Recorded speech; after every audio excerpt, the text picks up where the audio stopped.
हां, हॅलो, नमस्कार. श्री स्वामी समर्थ सर्वांना. अचानक ना माझा परवा चष्माच तुटला आणि मग आम्हाला अर्जंटमध्ये चष्मा बनवण्यासाठी जावं लागलं शोरूमला. तर झालं असं होतं की ॲक्च्युली चष्म्याची सवय असेल ना, तर तुम्ही विदाऊट चष्मा खूप वेळ नाही राहू शकत. तुम्हाला खूप म्हणजे हेडेक होतं आणि माझं तसंच होतं.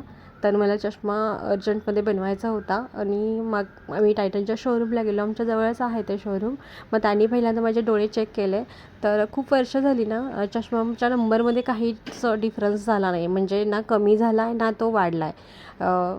आहे तोच नंबर आहे. खूप वर्षापासून मी इयरली चेकअप करते, बट तोच नंबर आहे.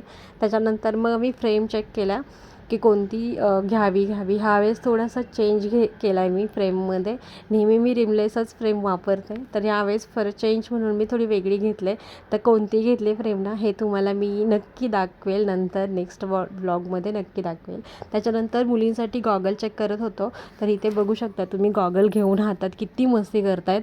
ही बारकी तर म्हणजे रिद्धू आहे ना, ती तर खूप मस्तीखोर आहे. एक गॉगल घालायची, चेक करायची, खूप डान्स करायची, परत गॉगल घालायची, चेक करायची, डान्स करायची, असं कंटिन्युअस चालू होतं. थोडेसे फोटोज वगैरे पण मी काढून घेतले त्यांच्याबरोबर, कारण बराच वेळ होता त्या सगळ्यामध्ये. तर यांची मस्ती आहे ना, ती काही संपतच नाही आहे. तर लेकरांचं खूप असं असतं, खूप म्हणजे ते खूप मनमोकळेपणाने सगळं एन्जॉय करतात ना.